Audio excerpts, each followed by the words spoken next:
Mesdames, Messieurs, bonsoir et bienvenue dans cette nouvelle édition d'Entretien privé. L'invité du jour s'appelle M. Salomon Kotro, ancien député de la République centrafricaine et président fondateur de l'association Ubangui Chari pour le vivre ensemble. Monsieur Kotro, merci d'avoir accepté notre invitation et bienvenue dans les locaux de Canal D International à Paris. Merci de m'avoir invité. Monsieur Kotro, la RCA s'est enlisée dans un conflit politico-militaire. Quelle est votre appréciation de la situation aujourd'hui?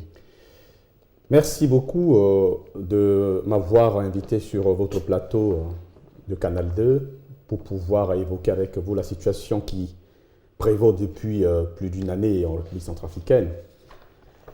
Justement, la République centrafricaine s'est enlisée dans un conflit politico-militaire qui ne laisse pas indifférent plus d'un.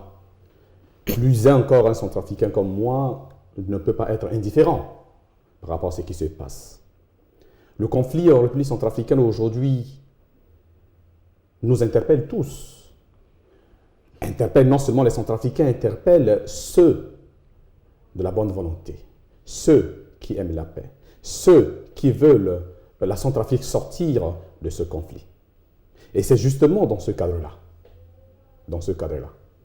les bonnes personnes de bonne volonté ne peuvent rester bras croisés.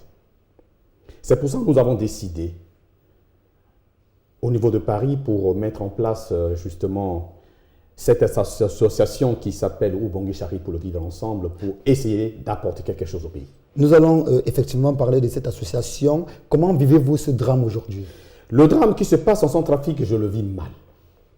Je le vis mal au très fond de moi-même, en tant que Centrafricain. Quand on voit la télé, quand on voit les images, des horreurs, quand on voit les personnes qui sont brûlées vifs, malgré leurs supplications, on ne peut pas rester bras croisés. Ce drame, c'est inqualifiable ce qui se passe en Centrafrique. Et c'est justement ce drame interpelle les gens à avoir une pensée pour tous ceux qui sont tombés pour la Centrafrique. Qu'est-ce qu'on peut attendre aujourd'hui des hommes politiques centrafricains par rapport à la situation actuelle? Malheureusement, les hommes politiques centrafricains brillent de leur silence. Les hommes politiques centrafricains ont tous échoué. Aujourd'hui, il faut se l'avouer. Parce que les hommes politiques en Centrafrique n'ont pas proposé des pistes de sortie à cette crise-là. C'est le mal. Et aujourd'hui, la population, hélas, est restée à elle-même. Et je profite de cette opportunité qui m'est offerte de dire qu'il est grand temps. Il est grand temps que les hommes politiques s'unissent. Il est grand temps que les hommes politiques se mettent ensemble. Il est grand temps que les hommes politiques aient une vision au-delà de toute considération pour la Centrafrique. Il est grand temps que les hommes politiques, à travers leur comportement, les mots qu'on puisse utiliser, que ces mots soient des mots apaisants, que nos comportements soient un comportement qui reflète la Centrafrique, un peuple qui est toujours pacifique. Voilà, c'est tout ce que je peux dire des hommes politiques centrafricains. Aujourd'hui, vous avez créé une association dénommée Ubangui Chari pour le vivre ensemble. Quel est le but de cette association et pourquoi avoir choisi Ubangui Chari? Le but l'Ubangui Chari, c'est pour restaurer un peu l'historique de notre population, dans nos deux pays. L'Ubangui, c'est le fleuve qui sert la RCA. Et le Chari, ça sert le Tchad. C'est pour donner ce symbole. Et aujourd'hui, vous êtes tous sans ignorer que le Tchad et la Centrafrique, les Tchadiens sont pris à partie de ce conflit. C'est justement ce cadre-là, ce symbole de l'Ubangui Chari et le vivre ensemble d'ailleurs, qui a pour devise fraternité, paix et justice. Quel est le rôle de cette association?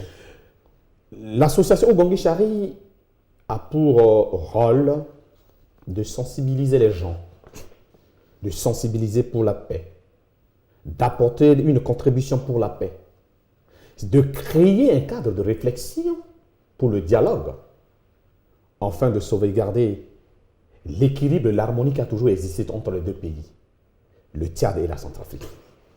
Voilà la mission que nous sommes assignés. Et encore une mission, c'est de sensibiliser la communauté nationale et internationale sur la non-confessionnelle du conflit qui se déroule en République centrafricaine. On a le sentiment qu'en Centrafrique, chacun, compte tenu du flou de la situation, chacun cherche une percée pour pouvoir se positionner. C'est le cas pour vous? Je peux vous dire que l'association Ubongi Chari pour le vivre ensemble est d'abord apolitique. L'association Ubongi Chari est ouverte à toute tendance politique. L'association Ubongi Chari est très ouverte. Et donc nous avons un objectif. Cet objectif, c'est de faire que la paix revienne au pays. C'est de faire que le centrafricain puisse se mettre ensemble. C'est de faire de telle sorte que le vivre ensemble puisse revenir en Centrafrique. Nous sommes, comme je le dis, nous n'avons pas une connotation politique. Ce n'est pas que l'association Ubongi Chari qui œuvre pour la paix en Centrafrique, bien avant nous. Il y a eu des associations, il y a eu même les confessions, les responsables des confessions religieuses qui sont là pour œuvrer pour la paix. Et c'est justement dans ce cadre-là que nous avons voulu, à travers la diaspora centrafricaine et tchadienne qui vivent en France et en Europe, pour se mettre ensemble et apporter leur contribution pour la paix au pays. Vous avez dit diaspora. Justement, il y a une question qui me tarote. Je me dis, une association pareille, qui est louable d'ailleurs, pourquoi l'avoir créée à Paris? Pourquoi pas à Bangui? Nous avons voulu créer à Bangui, à Paris, compte tenu des difficultés de l'heure. Et nous avons voulu créer aussi, donner une autre image des Tchadiens et Centrafricains. De la diaspora centrafricaine et tchadienne qui se sont réfléchis pour mettre ensemble cette association, pour donner un symbole. Ce symbole de l'unité, de fraternité qui a toujours existé entre les deux pays. Vous savez, le Tchad et la Centrafrique, c'est des pays qui ont toujours vécu une longue histoire. La diversité culturelle a été une grande richesse entre les deux pays. Ces deux pays-là, à travers le brassage culturel. Et aujourd'hui, c'est devenu quelque chose de très difficile. Nous ne pouvons pas croiser les bras. Et c'est pour ça que nous avons décidé de mettre en place cette association au niveau de Paris pour donner ce symbole. Cette association tchadio-centrafricaine est là pour donner cette image de vivre ensemble. Le vivre ensemble, c'est accepter la différence de l'autre. Le vivre ensemble, c'est d'aller vers l'autre. Le vivre ensemble, c'est se réconcilier avec l'autre. Le vivre ensemble, c'est d'avoir la fraternité, c'est la paix et la justice. La paix, la justice, la réconciliation. Vous parlez du vivre ensemble entre les Centrafricains et les Tchadiens, mais aujourd'hui, il y a une large partie de l'opposition centrafricaine qui dénonce les agissements du Tchad et des Tchadiens. Disent-ils, le Tchad est le faiseur des rois en Centrafrique. Partagez-vous cet avis? Moi, je dire que le Tchad est le faiseur de rois en Centrafrique. D'aucuns peuvent avoir d'autres opinions. C'est des débats, justement. Ils disent que c'est les Tchadiens qui ont placé Bozizé, c'est les Tchadiens qui ont encouragé la Séléka, c'est les Tchadiens qui ont toujours changé les chefs d'État en Centrafrique. Ce n'est pas nous qui le disons, c'est une large opinion centrafricaine qu'on ne peut pas non plus négliger. On ne peut pas non plus négliger ce côté-là. Mais dire que le Tchad est le faiseur du roi en Centrafrique, d'aucuns peuvent dire c'est des opinions diverses et variées. Mais aujourd'hui, est-ce que le sujet est là? Est-ce que le sujet est de dire que c'est le Tchad qui est le malheur des Centrafricains? Est-ce que le sujet est de dire que le Tchad est responsable de ce qui se passe en Centrafrique? Ce problème de Centrafrique, c'est d'abord nous, Centrafricains. Mais il y a une C'est la politique non maîtrisée des acteurs politiques centrafricains qui ont amené tout ce brouillard en Centrafrique. Il y a une partie de l'opposition tchadienne et centrafricaine qui impute cette situation aux Tchadiens. Il est surprenant que vous fassiez entendre une autre voix que celle-là aujourd'hui. Vous savez, la crise qui se passe dans notre pays, il y a des gens qui cherchent à tirer des couvertures de gauche à droite. Mais est-ce qu'aujourd'hui, entre l'opposant tchadien et l'opposant centrafricain qui demande que le Tchad est à Bangui, les Tchadiens, que je parle des militaires tchadiens, sont à Bangui dans le cadre de l'ONU. Ils sont à Bangui par le cadre des Nations Unies. Et ce n'est pas aujourd'hui que le Tchad est en Centrafrique.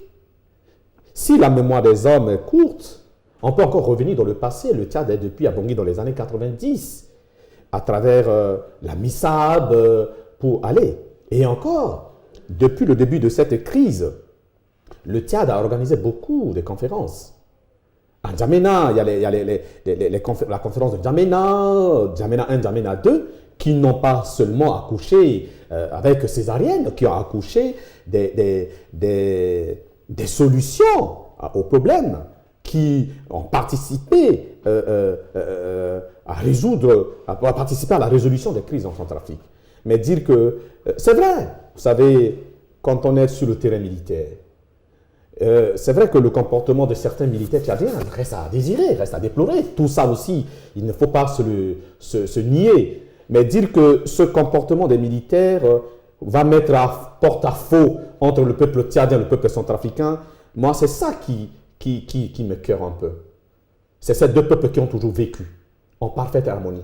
C'est ça. Ne profitons pas de ce conflit, ne profitons pas de quelques dérapages militaires pour mettre ce lien pacifique entre les deux pays. La crise a perduré, la situation s'est dégradée et se dégrade de plus en plus. Comment pensez-vous réconcilier les deux peuples? Réconcilier les deux peuples, il faut d'abord commencer par le dialogue. Réconcilier les deux peuples, c'est justement le travail que l'association Ubongi Chari s'est assignée à le faire. Dans les jours qui viennent, l'association Ubongi Chari va effectuer des déplacements sur le terrain et à Bangui et N'Djamena pour montrer ce symbole, pour dire que c'est possible. C'est possible que ces deux peuples... Alors, je veux même vous dire qu'il n'y a pas de guerre entre le Tchad et la Centrafrique. Il n'y a pas de guerre entre le peuple tchadien et le peuple centrafricain. C'est un conflit centrafricano-centrafricain. Mais aujourd'hui, c'est vrai que le Tchad est montré du doigt. Faille-t-il se couper du Tchad? Je ne pense pas. Est-ce que c'est la solution de dire que le Tchad nous fout la merde, il faut couper? Je ne pense pas. C'est pour ça que l'association Ubongi Chari, pour le vivre ensemble, s'est assignée à donner ce symbole. Ce symbole de l'unité, ce symbole de l'africanité d'ailleurs, et de l'Afrique centrale en particulier. La Centrafrique aujourd'hui ne peut pas vivre sans le Tchad, et le Tchad ne peut pas vivre sans la Centrafrique. Est-ce que c'est le conflit? Est-ce que c'est les violences qui vont résoudre les problèmes? Les violences ne résout aucun problème. La violence, il n'y a pas de solution, il n'y a pas de gagnant, il n'y a pas de perdant en violence. La violence ne peut que détruire ce qu'on a construit.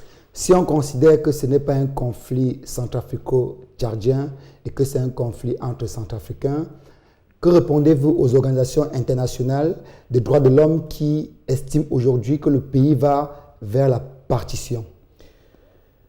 La partition du pays, je pense que ceux qui pensent à la partition du pays ont perdu la raison de se taire.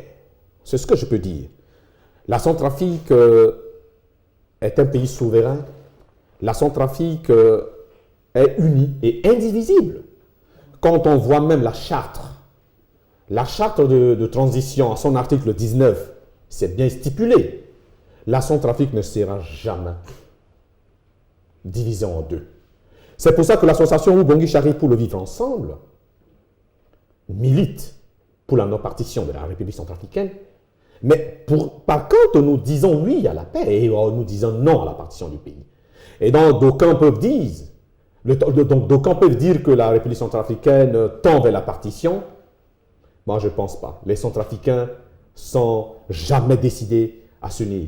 Et je profite de cette occasion aussi pour interpeller, mais demander au chef d'État de l'Afrique centrale en particulier, au président Denis Sassou Nguesso qui est le médiateur de la République centrafricaine, à tous les chefs d'État de l'Afrique centrale qui ménagent d'aucun effort pour venir aux aides en Centrafrique, d'être vigilants, d'être à l'écoute de ce qui se passe et de se lever la voix pour dire non, de se joindre aux Centrafricains pour dire c'est impossible pour la partition de notre pays. Depuis quelques mois, l'évêque de Bangui et l'imam de Bangui font le tour du monde. Ils étaient à Paris, à Rome, au Cameroun, pour prôner la paix entre chrétiens et musulmans.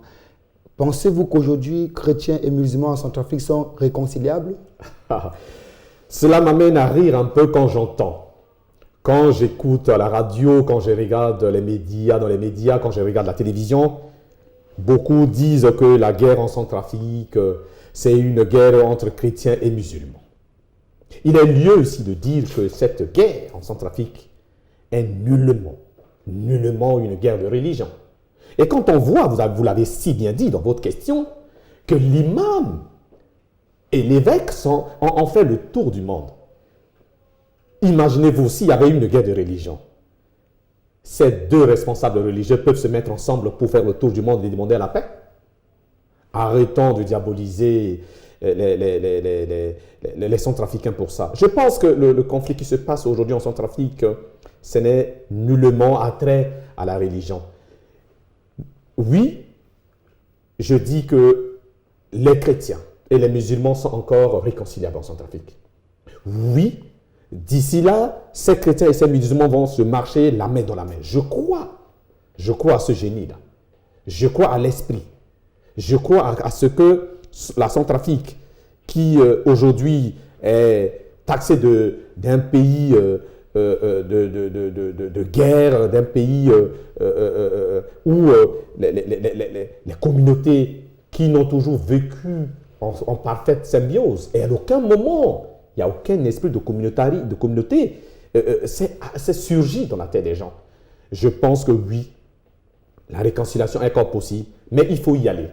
Il faut y aller. C'est pour ça que l'association Bongui Chari demande à toute personne de bonne volonté, aux confessions religieuses, aux responsables de la confession religieuse, aux hommes politiques, aux acteurs de la Centrafrique, à toutes les associations, qu'on se mette ensemble pour appeler à la réconciliation, qu'on se mette ensemble pour demander à ce que nous puissions être ensemble pour faire une Centrafrique unie, une Centrafrique où il fait bon vivre. Et donc, je crois que demain, la Centrafrique sera un pays de paix, un pays prospère. Si on vous demandait de donner un petit conseil à Mme Catherine Samba Panza, que lui direz-vous? Le conseil que je donne, que je peux donner à Mme Samba Panza, si elle pourra m'écouter, et elle pourra peut-être essayer d'écouter. Aujourd'hui, on est dans une période très difficile, dans une crise sans précédent que notre pays a connue. On est dans une situation alarmante, jamais égalée. Ce que je peux dire à Mme Samba Panza, c'est d'avoir une grande oreille et d'avoir une petite bouche.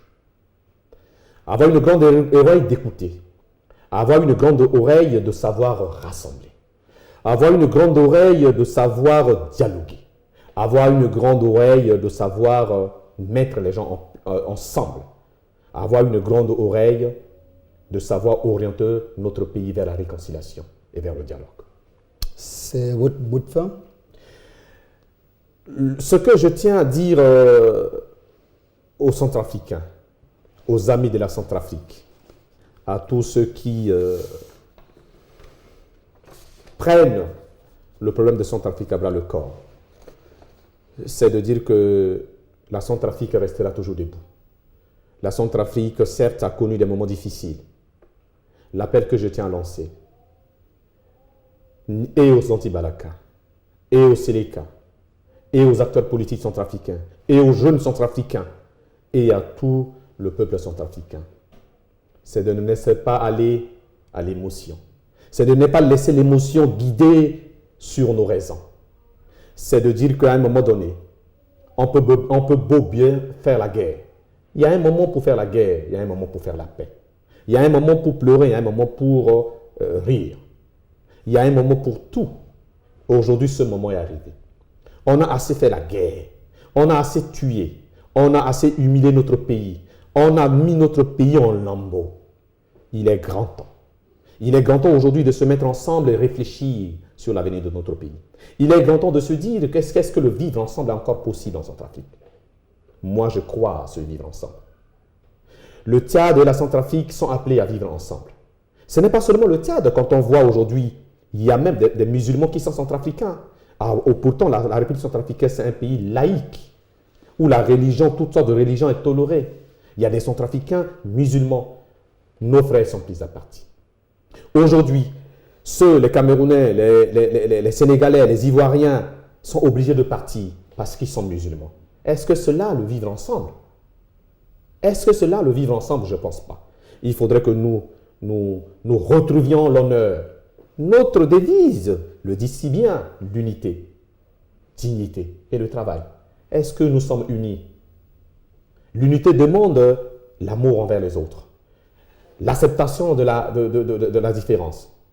Dignité, c'est que nous sommes dignes de faire des actes qui sont appréciés, qui sont bien vus, et le travail. Aujourd'hui, est-ce que le Centrafricain travaille? Avec la guerre, comment tu peux travailler? Et donc, je demande à tout le monde de cesser et d'aller vers la réconciliation et d'aller vers la paix. Seule condition pour le survie de notre pays. Merci, Monsieur Salomon Kotro. Merci de votre disponibilité. Vous seriez toujours la bienvenue dans les studios de Canal 2 ici à Paris. Mesdames, Messieurs, bonne suite de programme sur votre chaîne préférée.